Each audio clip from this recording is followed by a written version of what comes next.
आप देख रहे हैं AHT33 तबरेज के साथ। तो चलिए बढ़ते हैं आज की कहानी की ओर। उससे पहले अगर आपने अभी तक हमारी YouTube चैनल को सब्सक्राइब नहीं किए हैं तो ज़रूर कर ले, ताकि आने वाली वीडियोज़ की नोटिफिकेशन आपको जल्द ही मिल जाए। उस रात को जब मैं ट्रक में लंबा समय तक बैठा रहा, दरअसल बात ये थी कि उस रात काफ़ी बरसात और तूफ़ान के लहरों से आगे कुछ दिखाई नहीं दे रहा था। तभी मेरे हेल्पर बिरजू ने कहा, उस्ताद लगता है आज रात यहीं बितानी पड़ेगी। आप तो देख ही रहे हैं कि मौसम कितना ख़राब है। तो मैंने उसे बोला, हाँ तो देखते हैं ये मौसम कितना जल्दी ख़त्म होगा। तभी मेरे पीछे मतलब कि दूसरे ट्रक वाले को जब आवाज़ लगाए, अरे भाई साहब क्या लगता है आज हम सबको यहीं पे रात बितानी होगी। मैं इतना ही बोला था, लेकिन उस ट्रक से कोई भी जवाब नहीं दिया।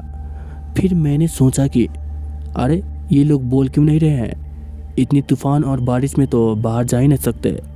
अगर चले भी गए तो बाहर नहीं घूम सकते, क्योंकि अभी का रास्ता काफ़ी अंधेरा और जंगल जैसा है। ये सोचकर मैं कुछ देर के लिए ट्रक से बाहर उतरा, ये देखने के लिए कि वो लोग कहाँ चले गए। और जैसे मैं ट्रक के अंदर देखा तो पाया कि ट्रक के अंदर ना तो ड्राइवर है और ना ही हेल्पर। तभी मैं पीछे गया, मतलब कि फिर से दूसरे ट्रक वाले से बात करने के लिए। वो दोनों ट्रक के अंदर नहीं थे। फिर मैंने सोचा, अरे ये लोग कहाँ चले गए बिना बताए। कोई तो होना चाहिए, यहाँ पर दोनों के दोनों गायब है।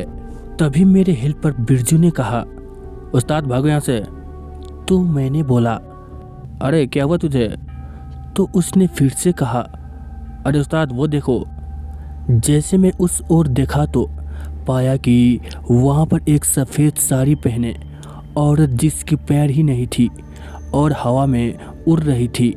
ये देखते ही हम लोग वहाँ से भागकर ट्रक के अंदर आए। और हम लोग इतने तूफ़ान में भी ट्रक को चलाते चलाते जैसे कुछ दूर आगे गए तो वहाँ पर ठीक सामने मैंने देखा एक बोर्ड पर चेतावनी लिखा है और ठीक नीचे एक्स का निशान भी है। मतलब कि हम लोग कुछ मिनट पहले जहाँ पे थे वहाँ से 2 किलोमीटर दायरे में ट्रक को नहीं रोक सकते। और तभी मौसम कुछ ठीक सा हुआ और हम लोग वहाँ से नहीं भागते तो न जाने हम लोगों के साथ क्या अनहोनी हो जाता। इसका अंदाज़ा हम लोग नहीं लगा सकते। और अगले दिन जब मैं ट्रक के पार्किंग में था तो एक वहाँ के दूसरे ट्रक वाले ने हमसे पूछा, अरे राजू वो 4 लोग कहाँ हैं जो तुम्हारे साथ में था। तो मैंने कहा, क्या वो लोग अभी तक नहीं पहुँचे। तो उसने कहा, नहीं तो अभी तक नहीं आए हैं। उस दिन काम को छोड़कर हम सभी लोग उस रात वाले जगह पर गए तो हम सब पाए कि वो दोनों ट्रक वहीं पे खड़ी है और चारों का कोई अता पता नहीं है।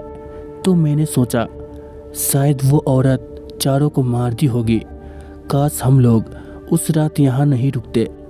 आज 5 महीने बाद भी उस घटना को याद करता हूँ तो शरीर सहम जाता है और मन ही मन रोने को भी करता है उन चारों को लेकर। तो दोस्तों ये थी मेरे साथ घटी एक खौफनाक घटना। तो चलिए मिलते हैं एक और खौफनाक कहानी में। तब तक के लिए बाय एंड टेक केयर।